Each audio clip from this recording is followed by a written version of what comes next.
সমস্ত পৃথিবী শেষ হয়ে গিয়েছিল। এই নতুন পৃথিবীতে শুধু একটি মেয়ে এবং দুটি ছেলে বেঁচে ছিল। পরিস্থিতি বুঝে মেয়েটি দুই ছেলের সঙ্গে বন্ধুত্ব করতে শুরু করলো। তিনজনের জীবন মজা আর আনন্দে ভরে উঠল। কিন্তু অল্প কিছুদিন পর তাদের জীবনে একটি কুকুর প্রবেশ করে। কুকুরটিও মেয়েটির ভালোবাসা পাওয়ার জন্য অদ্ভুত অদ্ভুত কাজ করতে শুরু করে, যেগুলো কল্পনা করাও কঠিন। কুকুরটির কর্মকাণ্ড জানতে পুরো ভিডিওটি অবশ্যই শেষ পর্যন্ত দেখুন। পৃথিবী জুড়ে যুদ্ধ শুরু হয়। এই যুদ্ধে সমস্ত দেশ পরমাণু বিস্ফোরণ ঘটায়। এই বিস্ফোরণ থেকে কেউই জয়ী হতে পারে না, কিন্তু পুরো পৃথিবী ধ্বংস হয়ে যায়। এই ধ্বংসস্তূপে শুধু তিনজন মানুষ বেঁচে থাকে। তারা একটি পরিত্যক্ত জায়গায় অজ্ঞান হয়ে পড়েছিল। প্রথমে মেয়েটি, যার নাম মীরা, সে জ্ঞান ফিরে পায়। জ্ঞান ফেরার সাথে সাথে সে ভয়ে চিৎকার করে ওঠে। নতুন জায়গাটিকে দেখে সে আতঙ্কিত হয়ে পড়ে। তার মনে ছিল শুধু এইটুকুই যে সে একটা পার্টিতে গিয়েছিল, কিন্তু কিভাবে এখানে এলো তা তার জানা ছিল না। কিছুক্ষণ পর সে নিজেকে সামলে নিয়ে চারপাশে দেখার চেষ্টা করে। তখনই তার চোখ পড়ে একটি ছেলের উপর, যার নাম ভিন্স। ভিন্সও অজ্ঞান অবস্থায় পড়েছিল। মীরা তার কাছে গেলে তারও জ্ঞান ফিরে আসে। নতুন জায়গাটিকে দেখে ভিন্সও হতবাক হয়ে যায়। তবে মীরাকে দেখে সে খুব খুশি হয়, কারণ মীরা তার নিজের ছোট বোন ছিল। ভিন্স এবং মীরা দুইজনে একটি পার্টিতে গিয়েছিল, কিন্তু কিভাবে তারা এখানে এলো তা বুঝতে পারছিল না। দুজনেই বেঁচে থাকার আনন্দে মেতে ওঠে। এরপর তাদের চোখ পড়ে তৃতীয় একটি ছেলের উপর, যার নাম ম্যাসন। ম্যাসনেরও জ্ঞান ফেরে এবং সেও এই নতুন জায়গাটিকে দেখে হতভম্ব হয়ে যায়। তিনজনই বুঝতে পারে যে পৃথিবী ধ্বংস হয়ে গেছে এবং তারাই একমাত্র জীবিত। কিছুক্ষণ পর তারা থাকার মতো একটা জায়গা খুঁজতে শুরু করে। তাদের কোনো থাকার জায়গা ছিল না। ক্ষুধা ও তৃষ্ণা তাদেরকে দুর্বল করে দিচ্ছিল। অনেকক্ষণ হাঁটার পর তারা একটি সমুদ্রের কাছে পৌঁছায়। সমুদ্র দেখে তারা খুশি হয়, কারণ তারা মাছ ধরে ক্ষুধা মেটাতে পারবে। প্রথমে তারা সমুদ্রে সাঁতার কাটে এবং পরে তীরে বিশ্রাম নেয়। তারপর যখন ফিরে যাওয়ার চেষ্টা করে, তখন তারা তীরে অনেক কাঁকড়া দেখতে পায়। এত কাঁকড়া দেখে ম্যাসন খুশি হয়, কারণ তার কাঁকড়া খেতে ভালো লাগে। মীরা ও ভিন্স আগে কখনো কাঁকড়া খায়নি, তাই তারা কাঁকড়া দেখে ভয় পায়। মীরা তীর থেকে দূরে যাওয়ার চেষ্টা করার আগেই একটি কাঁকড়া তার পায়ে কামড় দেয়। ম্যাসন দ্রুত সেই কাঁকড়াকে মেরে ফেলে এবং পরে সেটিকে খেতে শুরু করে। মীরা তার পা দেখতে বসে যায়, আর ম্যাসন অবিরাম খেতেই থাকে। মীরা ব্যথায় কাতর হলে ম্যাসন তার কাছে আসে। সে তাড়াতাড়ি তার পোশাক ছেড়ে পায়ের চারপাশে বেঁধে দেয়, যাতে মীরার ব্যথা কমে যায়। এই সময় ম্যাসনের চোখ মীরার শরীরের উপর পড়ে। মীরার উজ্জ্বল ত্বক দেখে ম্যাসন উত্তেজিত হয়ে ওঠে। অন্যদিকে ক্ষুধায় কষ্ট পাচ্ছিল ভিন্স, আর তার সামনে আর কোনো উপায় না দেখে সে কাঁকড়া খেতে শুরু করে।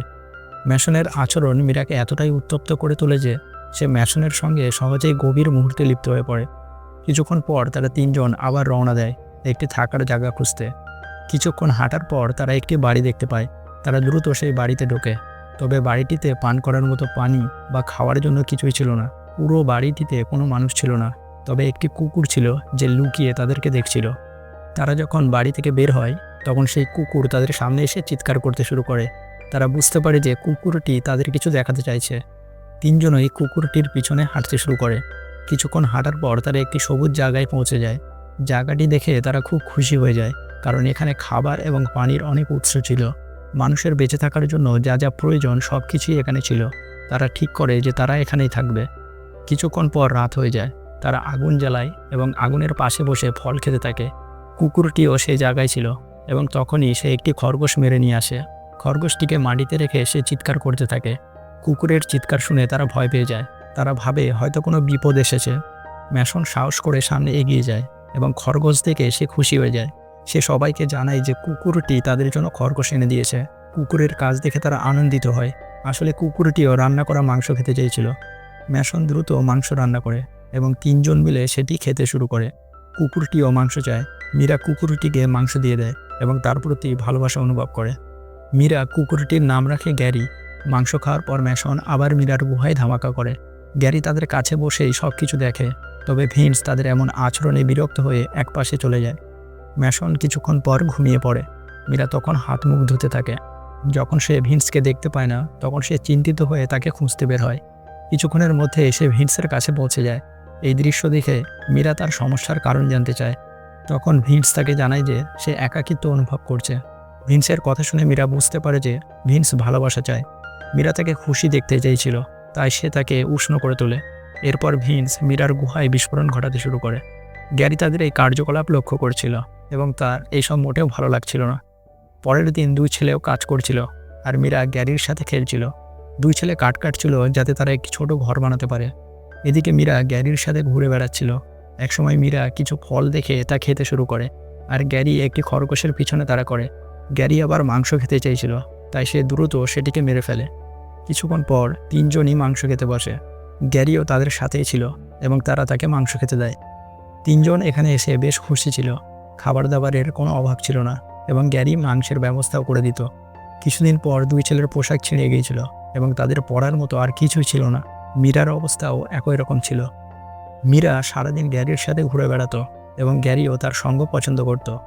দুই ছেলের যখন ইচ্ছা হতো তখন তারা মীরার গুহায় বিস্ফোরণ ঘটাতো। এইভাবে তিনজনই আদি মানব হয়ে উঠেছিল। দুই ছেলে শিকার করত এবং পশু হত্যা করে খেয়ে ফেলত। এক রাতে মীরা মাছ রান্না করছিল, তখন ভিন্স একটি মৃত হরিণ নিয়ে আসে। মীরা হরিণের মাংস খুব পছন্দ করত। ম্যাসনও হরিণ দেখে খুব খুশি হয়ে যায়। ভিন্স অনেক কষ্ট করে এই হরিণটি শিকার করেছিল। ম্যাসন গ্যারির শিকার করা পাখিটিকে দূরে ফেলে দেয়, যেটি গ্যারি খেতে চেয়েছিল। এরপর তিনজনই হরিণ রান্না করে খেতে বসে। গ্যারি তাদের কাছে মাংস চাইলে তারা তাকে বকা দিয়ে তাড়িয়ে দেয়। মাংস খাওয়ার পর মীরা ভিতরে চলে যায়। ভিন্সও তার পিছনে যেতে চাইলে ম্যাসন তাকে থামিয়ে দেয়। ম্যাসন আগে মীরার সাথে মজা করতে চায়। সে মীরার গুহায় ঢোকার জন্য ভিন্সের সাথে লড়াই করতেও প্রস্তুত ছিল। ম্যাসনের এই মনোভাব দেখে ভিন্স তাকে তার প্রিয় ছুরি দেয়। ছুরি পেয়ে ম্যাসন খুশি হয়ে ভিন্সকে ভিতরে যেতে দেয়। ভিন্স ভিতরে গিয়ে মীরার গুহায় বিস্ফোরণ ঘটাতে থাকে, আর ম্যাসন গ্যারিকে নিয়ে মজা করতে করতে তাকে তাড়িয়ে দেয়। পরদিন সকালে মীরা নদীতে স্নান করছিল। দূর থেকে গ্যারি তাকে দেখে উত্তেজিত হয়ে পড়ে। স্নান শেষে মীরা যখন ঘরে ফিরে আসে তখন সেই দুই ছেলেকে দেখতে পায় না। আসলে তারা তখন শিকারে গিয়েছিল। মীরাকে একা দেখে গ্যারি ঘেউ ঘেউ করতে থাকে। তার এই আচরণে মীরা ভয় পেয়ে যায়। হঠাৎ গ্যারি তাকে নিচে ফেলে দেয় এবং তার গুহায় বিস্ফোরণ ঘটাতে শুরু করে। এরপর বাড়ি ফিরে ম্যাসন আর ভিন্স দেখতে পায় মীরা এবং গ্যারি একসাথে রয়েছে। গ্যারি তাদের দেখে ঘেউ ঘেউ করতে থাকে, কিন্তু মীরা শুধু মুচকি হাসছিল। তারা মীরার হাসি দেখে বুঝতে পারে যে গ্যারি মীরার সঙ্গে কিছু করেছে। ম্যাসন রেগে গিয়ে গ্যারির উপর আক্রমণ করে, কিন্তু তার আঘাত লক্ষ্যভ্রষ্ট হয়। এরপর গ্যারি ম্যাসনের উপর ঝাঁপিয়ে পড়ে এবং কিছুক্ষণের মধ্যেই তাকে বেশ জখম করে দেয়। এই দেখে দুই বন্ধু ভয়ে পালিয়ে যায়। কিছুক্ষণ পরে ভিন্স ফিরে এসে বাড়িতে আগুন লাগিয়ে দেয়, কারণ সেও মীরার উপর খুব রেগেছিল। মীরা এবং গ্যারি তখনও বাড়ির ভিতরেই ছিল, কিন্তু কোনোভাবে তারা বাড়ি থেকে বেরিয়ে আসে। সেই মুহূর্তে ভিন্স সেখান থেকে পালিয়ে যায়। মীরা তাকে পালাতে দেখেনি, তাই তার সন্দেহ ম্যাসনের উপর পড়ে। গ্যারি তখন ভিন্সের পিছু নিচ্ছিল, কিন্তু পথে ম্যাসন তার উপর আক্রমণ করে। ম্যাসন গ্যারির উপর প্রতিশোধ নিতে চায়, কারণ গ্যারি মীরার গুহায় বিস্ফোরণ ঘটিয়েছিল। এই সময় ভিন্সও এসে গ্যারিকে ধরে ফেলে। এরপর ম্যাসন আর ভিন্স মিলে গ্যারির চোয়াল ভেঙে দেয় এবং সেই মুহূর্তেই গ্যারি মারা যায়। গ্যারির পিছু নিতে নিতে মীরাও সেখানে পৌঁছে যায় এবং বুঝতে পারে যে দুই বন্ধু মিলে গ্যারিকে মেরেছে। তাদের এই নিষ্ঠুরতা দেখে মীরা এতটাই ভয় পেয়ে যায় যে সে সেখান থেকে পালাতে শুরু করে। ভিন্স তাকে ধরার চেষ্টা করে, কিন্তু ব্যর্থ হয়। পরের দিন সকালে ম্যাসন মীরাকে ধরে ফেলে এবং তার গুহা ধ্বংস করতে উদ্যত হয়। ঠিক তখনই ভিন্স এসে ম্যাসনকে থামায়। ভিন্স সিদ্ধান্ত নিয়ে ফেলে যে সেই মীরার ভালোবাসা পাবে, কিন্তু ম্যাসন মীরার উপর নিজের অধিকার দাবি করতে থাকে। এরপর মীরাকে কেন্দ্র করে দুই বন্ধুর মধ্যে লড়াই শুরু হয়, আর সেই লড়াইয়ে ভিন্স ম্যাসনকে মেরে ফেলে। গল্পের শেষ দৃশ্যে দেখা যায় ভিন্স এবং মীরা বেঁচে থাকে। তারা একসঙ্গে নতুন জীবন শুরু করে, আর এখানেই গল্পটি শেষ হয়।